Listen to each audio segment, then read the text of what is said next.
Anugo kaki. Kaki. Kaki nagenda yo. Sidda nnyo. Kaki nagenda yo. Nampita ne mu kisenge. Nandaga olukindo. Baali bakamulongooza. Olwekyo oli bwaleeta ebya covid ebyo. Buli omwana afa covid. He had a fresh wound that had come out of operation. Nandaga olukindo nga luli fresh yandoza 2 hours. Nanga nti badokita bange babadde bantreatinga. Naye era n'olukindo era naye covid yakwa. Kakati manyi yali ampitire. Ekyako omwana wange ekyo. Manyire mbateekamu amadudu n'okwogera. Kyali kyegala n'ekikiriza ne mweyaga yeyangobesa. Gwe baasi kakati nze mba nkutegedde. Ndi baasi nze nkuwadde amadudu gange. Kakati manyi Kaki kye yali ampitidde. Kaki yalina $5,000. Nanga nti omuntu gundi azimpadde. Nzikuwa ezijjanjaba omwana we. Mugamba oyo ezze sizikwatako nawe abadda. Ng'ayise mu Kaki. Wali wa security ayise mu Kaki. $5,000. Mugamba Kaki zinawe abadda. Ezo zitereke naye oyinawo zompa. Kaki nakwata obukadde 3. N'abukuwa. N'abumba. Sizikwatako.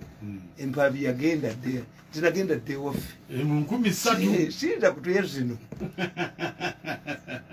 Era nenyumya n'abasikundi mukyala we nanyumiza nanga nti wakati gwe takisi ozikola otya nanga nti zaffe zirina okuuma wa takisi akubira naga nti ndi Jinja ng'ali Mbale naye ffe tumonitalinga tuzitegeera muka zaffe zonna tuzimanyi so mbadde mmanyi gundi oyo Kaki bulungi.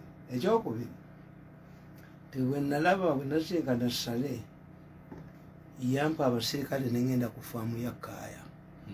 Kaaya yina kitaabu yalina faamu ekakooke ng'eriko ente 40 neziggwawo.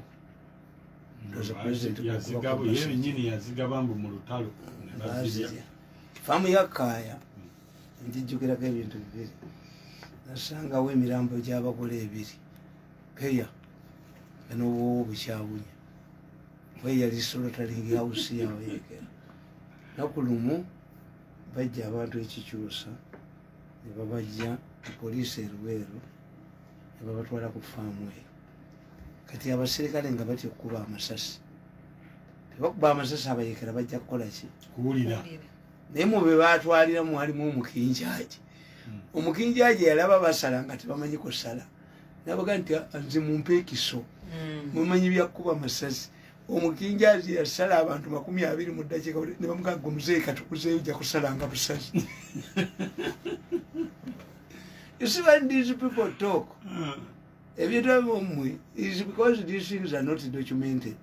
They are not documented because tebasasudde bantu bafiirwa bintu ebyo. And as a result, tebagala bibeere, but for me I will help you to document ebintu bingi. So Kaki tubadde tumanyiganye bulungi era yanyumiza ebintu bingi ebya famire naki tubadde tumanyiganye ezo kitalo. Naye mmwe kyembagamba ekisinga obukubi kyemutayigamu bwe kiba nga Kaki famire ye esaba president ekiyambe ku miliyoni 10,000 biro. What about others? This is what you people fail to understand. If Kaki's family, you would think is rich. You see Kirumira, the chairman of the Bagaga, appearing to Museveni. That's what happens to those small people. This is a big problem you must solve. It is a big problem you must solve.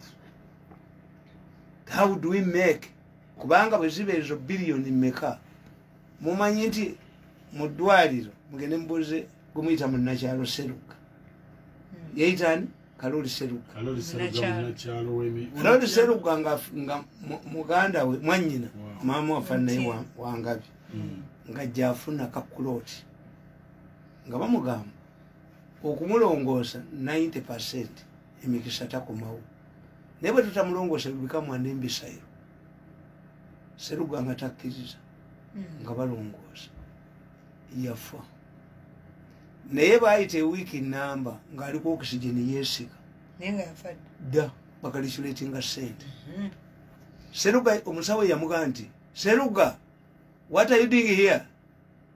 I've come to see my sister. I check on her every day. That sister of yours died during operation. You have never recovered the body? No. Nenga bamutadde ku oxygen yes what? But if we make this system an attractive one,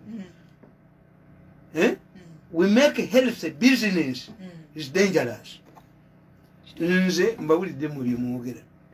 You see, normally after going through an experience I write. Bango ba mu September mu 2014. September tugenda myaka emikakati. Nena wandika mu katabo kange nti I will have the last laugh. Nenjogera teri nsi efaanana yammwe mbabuulira Uganda is very unique. Even if a madman says, makes allegations that they are killing people in hospitals to extract their organs, Saidi must come in. An inquiry must put in. Must be. This is a serious man. Mbabazi yagambye tumwebaze nti mistake kimwakola ku musajja oyo kumuyita mulalo. This is the same mistake we made on Museveni. Twamuyita mulalo mu 70s. He ended up outsmarting all of us. That man is not mad, as you people thought. 14 years ago. Mbabazi yabagambye omusajja yankuba kuva mu 2012. Era nawandika akatabo kange Invisible Hand. Mu government ya Museveni mulimu omukono ogukizanyiramu. Nagandi ngenda okutuuka 2016 gamba tudde. Naye mwalaba mutta. Is that a man you think is mad? A mad person cannot have such intelligence. Mbabazi nagamba tumwebaza nti at times you must accept defeat. Consider defeat. Naganze nali mu kalulu. President asiba sente zange zonna. Namukubira essimu nemuga nti owange ko kumpangula mpangudde naye onyigiriza nnyo. Waki ndeka munfune yako okulya sente zange taaka ezimu. That's what Mbabazi. Kubanga tumwebaze yaleese omukyayina akuba ebyuma byange nembikuba bubinya ebyabo n'omunaala nengukuba n'ebyuma nembikuba nebyako omuliro. Omukyayina namuga nti mpe miliyoni zange mpe emitwalo gyange ag'egya $. Tumwebaze namuga you are fair to do the job. Nti wannimba nti wambuulya nti omusajja ayina eddogo akuba ebintu byange byonna n'abimala bwano. Wabikubya ddogo si technology. Atayinza okukkiriza bamugye Sansu is an expert ku ebyo ebintu ebyo ebyagundi bya ICT. Mbabazi namuga nti naye gwe kankubuulire. Do you know that that man yamuga nti nkutwala mu kkooti. Tumwebaze namuga gwe ina one practicing certificate onobiwaaba. Mbabazi yagambye tumwebaze nti do you believe this man is taking it to ordinary courts? This is an international hacker. Togenda kusigiriza sente. Wrestling is wrestling. You bet. Do we bet on victory? Waleese waaki oba byamulemi yagezezaako kwata mitwalo gye 25 gimu. Naye kyengezaako kugamba nti 48 years ago batumwebaze be baatula ne bangwa. Kati tumwebaze has been abandoned by all of his eyes. This is why he found protection. He went to Mbabazi. Ate sikyukangako kulaga walala. Kakati perseverance mu ebyo bimwogera nti abasajja babajooga ku mirimu. Transfer your labor elsewhere. Onofuuka wakuzanyirako. Kati banakyusa manager omulala. Nga naye akuzanyirako. Anga naye akuzanyirako. Kakati lwaki kampani teziteekawo mateeka okwemulugunya? Anti kampani bwe bateteddewo nga yonna y'abenzi. Transfer your labor. This is what I did. I had options. My first option was to accept to be humiliated to go to president office where Tumwebaze was a minister. Nebaleeta ekyobusirwa ekira go to New Vision. Can I work under Kabusenga? A man who has been the spokesperson of the president. Nti simanyi media center ninja batta tibatumanga bantu. Kati osobola okuddayo nga ali wanyama. Kuki? I'm 60 years now. Kakati twelekera kukola bintu byaffe birala mu private sector. This is when a person must enter politics. Si myaka gyammwe emito. why have I survived? Gwomanyi ekibinja kyennalwenwana nakyo nga bakiyita fellowship bankuba mawulire ku mubokedde okumala bbanga ki mulalu bayise nnyina bamukebera omutwe banakalema yabagamba ajja gendayo mulaba oba taagende wikali jangu ntwala emyaka 8 sirinyangayo. Next time to attack me, they will think twice, 10 times. That man is not a joke. Perseverance. Why do you nabagamba nti omukazi kasakwatibwa omusajja nga buli wamukwata amugamba nti bw'obuulira balonkotta then is your husband kati afuuse mwami wo. Report him oba akutta. Take a decision. Naye mwe mwamanyiira ebyokubeera mu gavumenti obwereere you will die. Gavumenti ya Museveni ng'ogivaamu nga tofudde n'ogivaamu nga tebakusibye kutunza bibyo nga byandaala oyisanga mu maaso ng'oli musiraamu. Go home. Anempute Moses Sali yava mu gavumenti mu 78 nga Amini amugobe akyakaliddemu eriwo. There will be a government where shall we enjoy that recognizes commitment and loyalism. Where do you die here? Where do you be humiliated in the company? Ata amala okukwenda kati nagoba n'aleetawo omulala gwanayenda kati. Say no. Trap him. Omugende tugende mu looje bamukwatireyo. Nsemuwone. Yes, you see for you. Nsemuwone. Mumulaza tuli bagagganya. Nze baasuula emiliyoni 3 mu mmotoka yange nenzikanyuka ebweru. Walirudda waawo. Nezikanyuka waayi baali bazirindiridde nga bagala kunsa ndi mwabadde mu ssente. Kati bakwano boffe tuli wano. Bagenda kasuka ffe tubeerewo. Nayomba ne Mugazi, permanent secretary. Yali permanent secretary. Do you know that we became friends? Why? Twagenda omuntu n'angamba nti osobola okugamba nti oggyeyo omusango ne bakuwa miliyoni 5 ne mugamba bwe sifuluma nazo okuzimpa kyangu namusayinenzi ne bwe sifuluma nazo ne bagamba abo nti tugule emmotoka y'akamunye ne bagigula drone efaananize tugiteekeko number plate tugiteekemu biliyoni 10 tugiyingize mu nnyumba ye gurupu ekulirwa mwenda nega nti bwe bazitwala tumulumba ekiro tumutte nga mbalabu nibaweereza mmesi temuleeta ngire bakubabazuka temuleeta mutudde ku bomu ngire batta ate tebenyogera biba bya bulimba naye on Sunday I was watching a meeting on Sunday panicking because they must board a plane to Hague on the 14th. The case commences on the 15th. Si Monday. Balina okutemba. Kati ate nze nina kije bali. Kubanga bo balowooza nti the information, the capital this information, ICC is lying on me. Kakati ate ICC bwe yategedde nti babatwala mulimu abanene. Yataddewo ne human trafficking and organ extraction is now a capital offense. Bajja kutwala mu nsi mwe bawanika kalabu. Naye bakwata biliyoni 10 ne baziteeka mu mawulire. Biliyoni 10 nti basirike.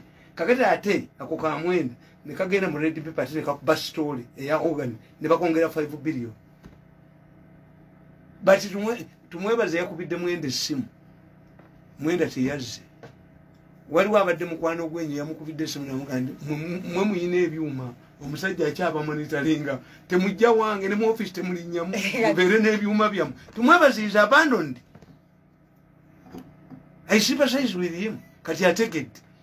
These people, why do you have to go to Mbabazi? Era Mbabazi yamugambe nakutwala omusajja erasha n'asoma ne mukuwanga mentawo obeere nga gwe musika wange. What happened?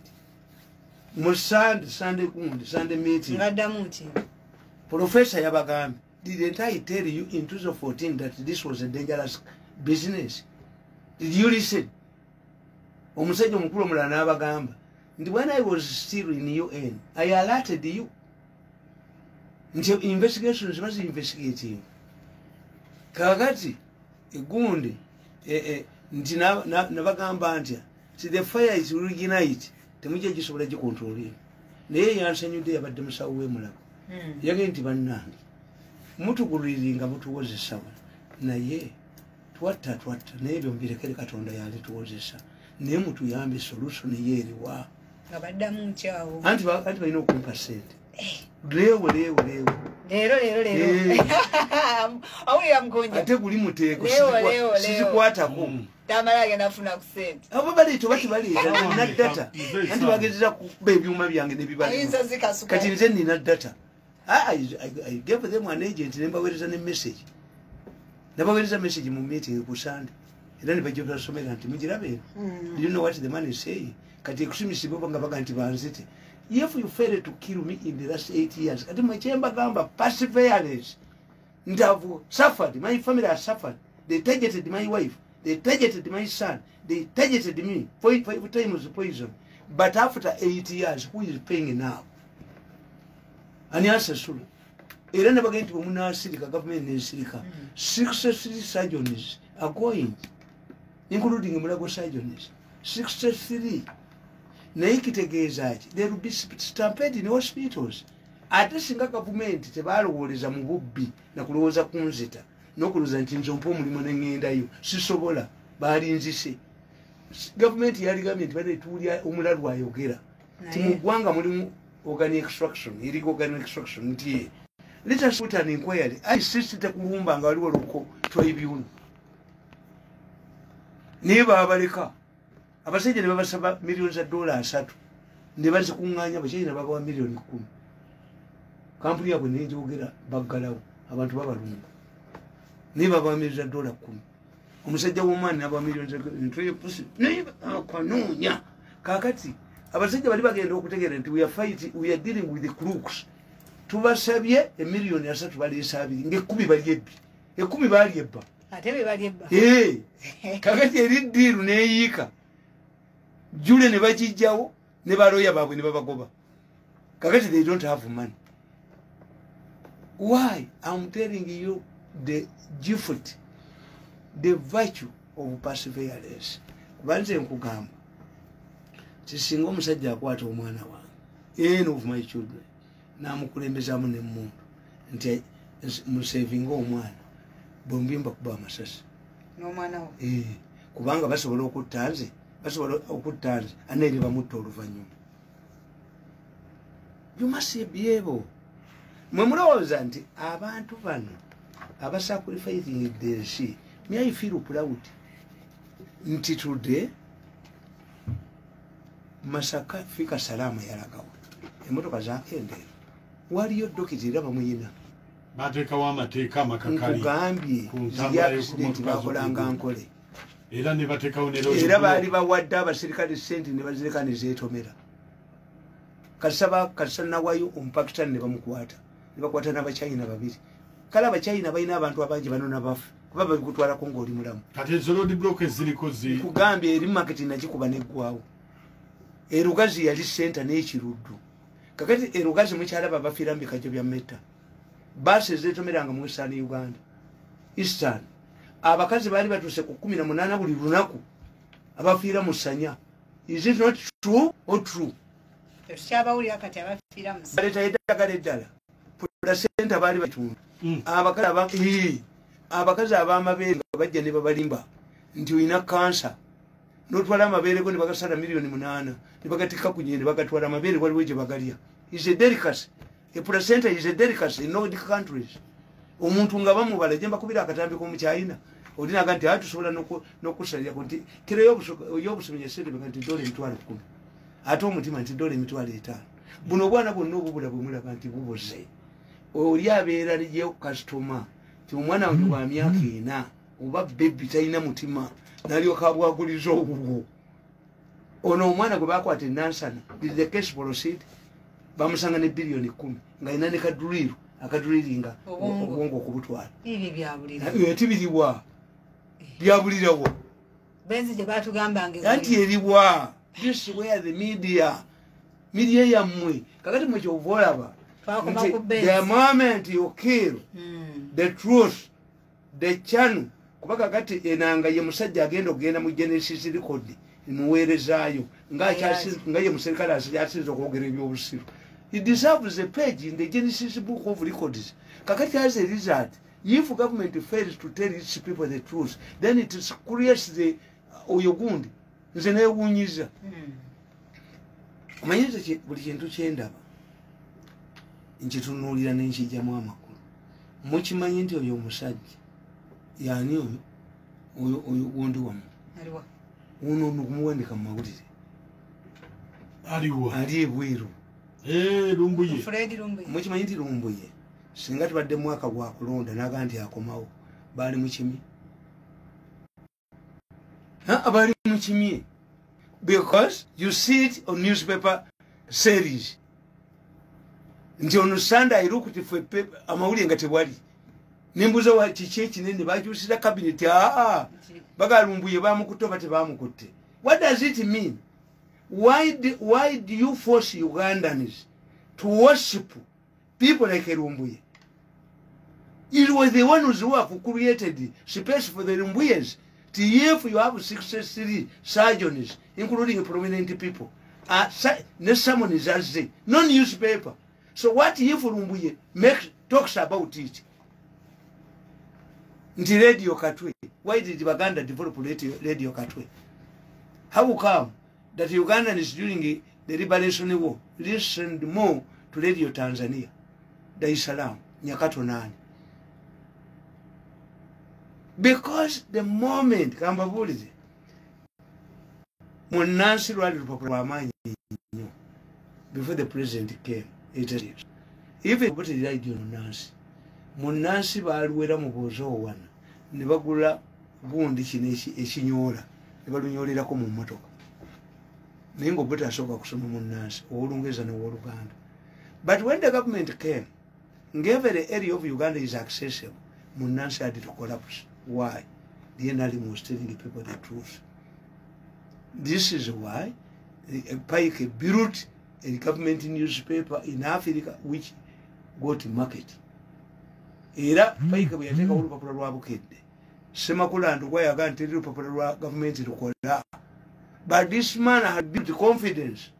Paike, when you read my book, The Paike Revolution, how we changed the media, narrator printing, narrator fleet of vehicles, now organizing about vendors, we had to collapse. The young Kubira when I go to Popular Rang, young Kubira a week in number of way on your Paike. But the Paike Revolution, he changed the perception that the government Kubanga abantu bali bamanyi nti empapula za government zikuba byaki bya bulimba. Paike revolutionized it. If I am going to get facts from government or sources or from newspapers, why do I listen to Lumbuye, who is not even here? Talina wano ereche kutegeeza kati ngafa bamanyi nti Lumbuye wanted itake teri muntu level ye yokusoma ku entono. Why? There is no way an opponent of government can go to Turkey of all places. Why? Many people trade in Turkey about one. Kitegeeza yagala mbozi eva Kampala n'abamuweereza ebintu. That's one. The second point is he doesn't know international politics. Obaka Shogi bamutidde Turkey. Criticizing government ya Saudi Arabia. Do you go there? Three. Nti. If he knows how things work, the dynamics of politics. The Mogadishu International Airport was rehabilitated by Turkey. Do we have an interest in Addis Ababa, in the Mogadishu? Yes, our soldiers are there. So the Turks rely on us for protection. Two, if we dig in your history, Omusajja yaliyanyisa government ya Turkey, Omukad, Okalani, something like that in Erinya Mulichus, Mulinoni, was arrested at Entebbe International Airport and deported to Turkey. Turkey, President wa Turkey Erdogan yajja n'agamba n'ogamba don't care about America and the European Union that they are suspending funding of African force. I have the money. He even wanted to invest in oil. Kakati oil we had dayo America bali bamusudde n'agiwonya government naye avaawa owa South Korea yo lwava n'ali mukomera who is fighting Uganda's oil. Kakati oyo omusajja ayina interest wano atatte amaje Libya at the chagrin of Egypt kubanga this man ali munneto ate eggwanga ly'abasamu litanyiriziddwa. Yes, oyo tayinza kubanga ali handled by sophisticated people. That man is not handled by sophisticated people. Afuna rumors ne bamuweereza kuba the fighting is here kakati because you fight mzakamba boss programu zange muziraba ku YouTube teziriko bantu webali. Why? People expect me to tell the truth. Chuvula bazibasoko okulwanyisa. There are contradictions in this government. Government ya Museveni mu city liyo. Never. I did political science jirabangayo. I have security that protects me. I have a government vehicle, but the people who want to kill me are not from the opposition. These are government fellows. For doing what? For defending me. Yo monsijeri. Omwana alume nywanto ya nyina. Ngamuyosa. Njana yongera kuti. Bamukula mu manyo. Ajanga lubatwera ko. Ai mukabolo ndwagala nnyo. Tumbiza sawa. Bakakula mu kuzi manyo. Eno tugitegeera. Gavumenti yabwe tugitegeera. Tetegeerekeka. Tuyinza gitegeera. Okugibeeramu naawe oyina kwaddalu. Oba walwala weesime kuwawona omanye abantu bameka bolinza okubanga yo yennyini b'okolera ate be bakuba ekya COVID-19 kijja kuggwa tulina okwewala ebifo ebirimu abantu abangi okwewa amabanga agalagirwa okwambala masiki ng'ebikka bulungi bulungi n'omumwa naddala nga tugenze mu bifo ebyolukale okukozesa sanitayiza wamu n'okunaaba mu ngalo entakera nga tukozesa amazzi ne sabbuuni nga tuli wamu tusobola okumegga omulabu ono obubaka buno bukutuusibwako minisitule y'ebyobulamu wamu n'obuwagizi okuva mu USAID, WHO, UNICEF wamu ne banki y'ensi yonna. Ekimuli kya Rosa ku Bit Pharma kikutuusibwako Movit Hair Relaxer. Movit All Day Confidence. Tosobola kuzza budde mabega naye osobola okusalawo engeri gy'otambuzaamu obulamu bwo. Movit Relaxer Cream omupya era omulongooseemu akuwa ebbeetu mu nsumika y'enviiri zo nga zikwatagana n'engeri gy'otambuzaamu obulamu era osobola okweronderawo omusono gwonna ogw'enviiri byaniriza lumbuyesi neetanya okutya bayeho you have forced people out of desperation force to such a people era zinyiriza nti solution yaabwe baginamu abo kuluma ku balala. Movit All Day Confidence.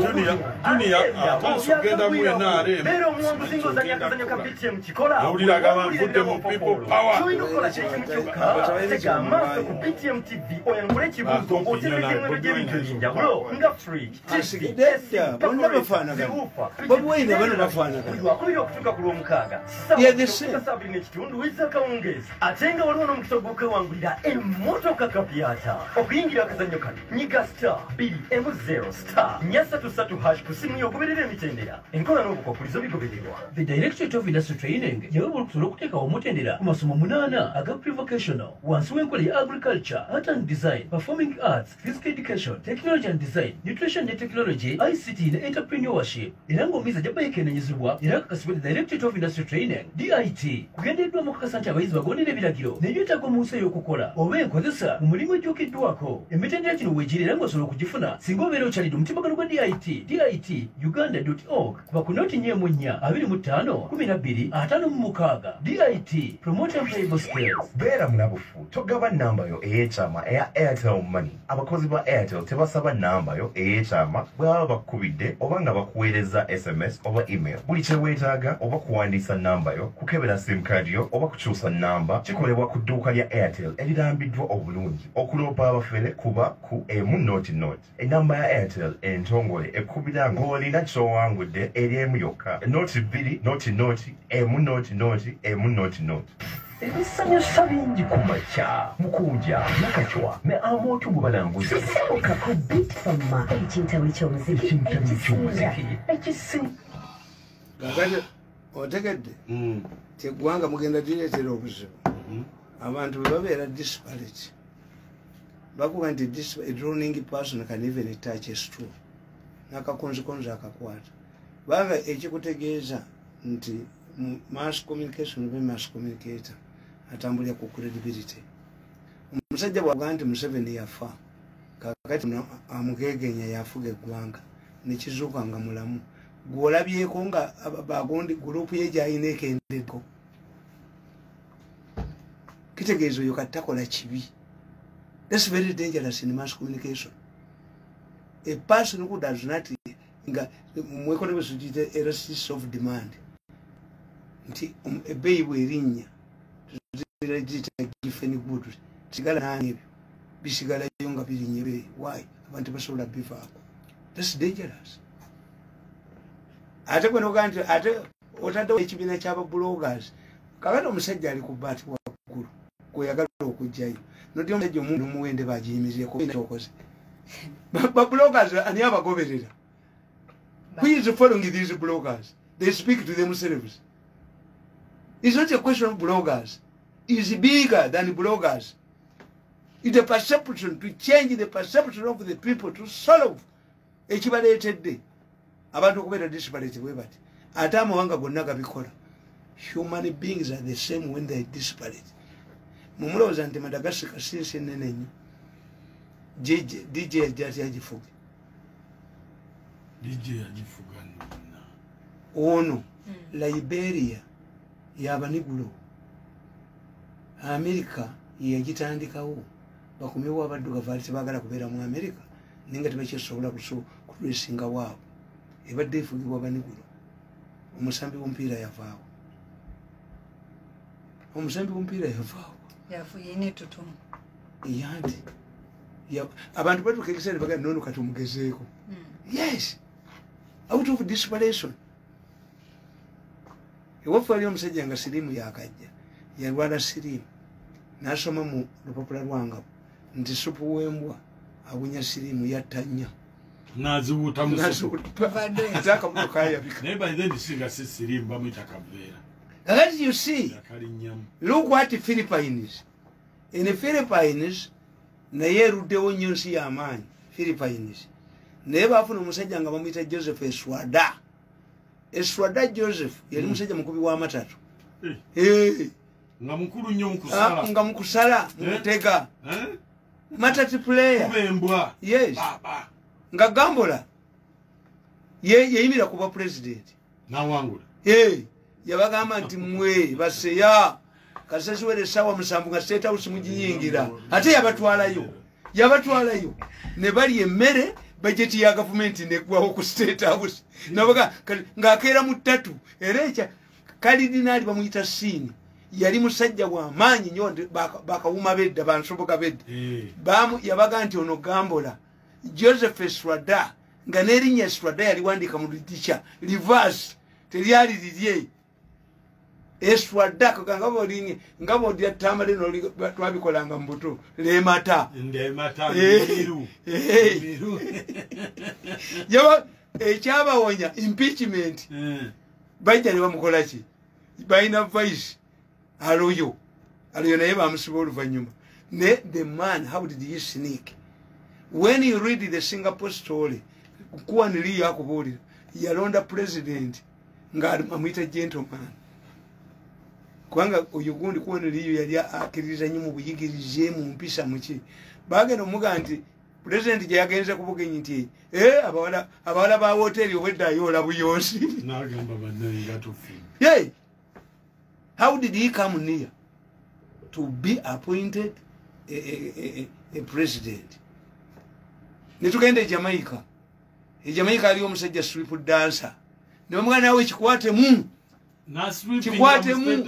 Yadda ku balcony ya State House. Empale wi, esati wi, andake ya wi n'alebeta n'alebe. Hey! Don't joke with the desperation when the people are desperate. This is a serious matter of desperation, not for bloggers. Is to look where the rain have started beating us. No yagenda. Kati ate nupu be yaleta. Ho! Abanupu abali mu local government.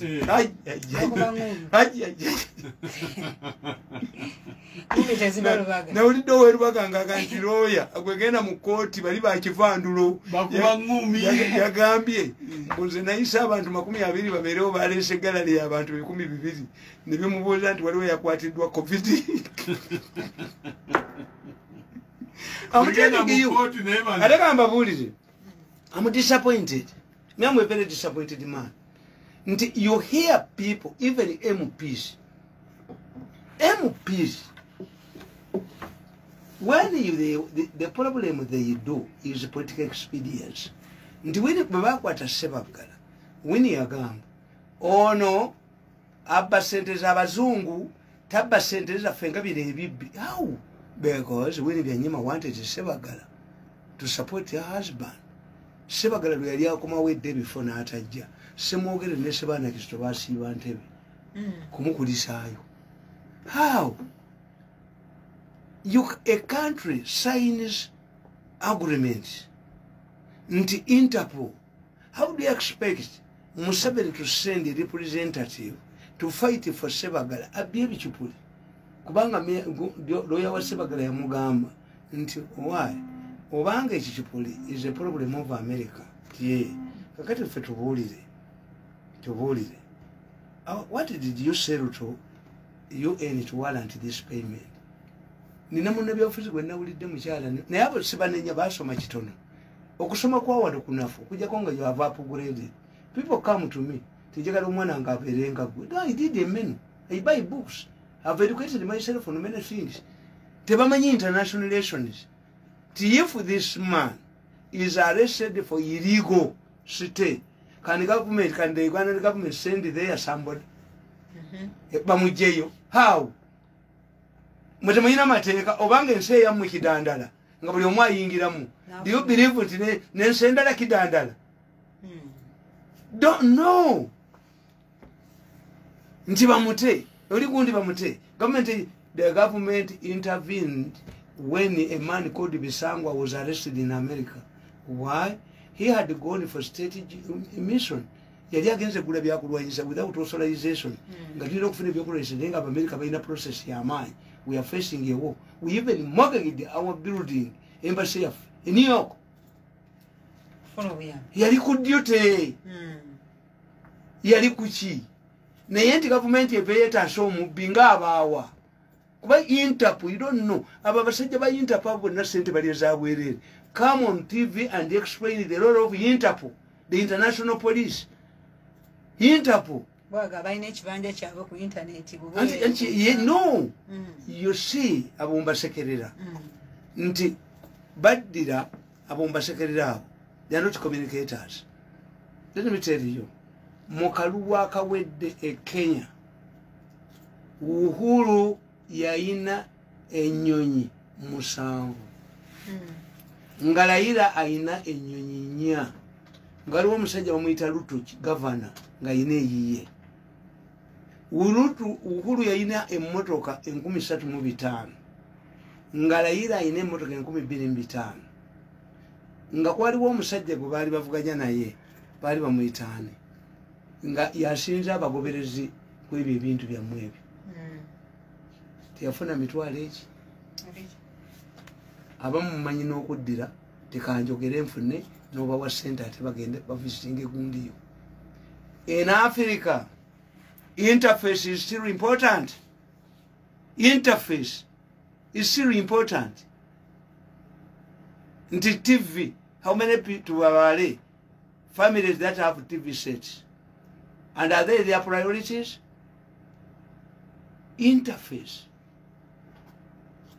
So, but communication, Interpol mujibulira abantu abaka ba parliament mubayite mubasomese nti ensi zikola endagaano kubanga this is a global village.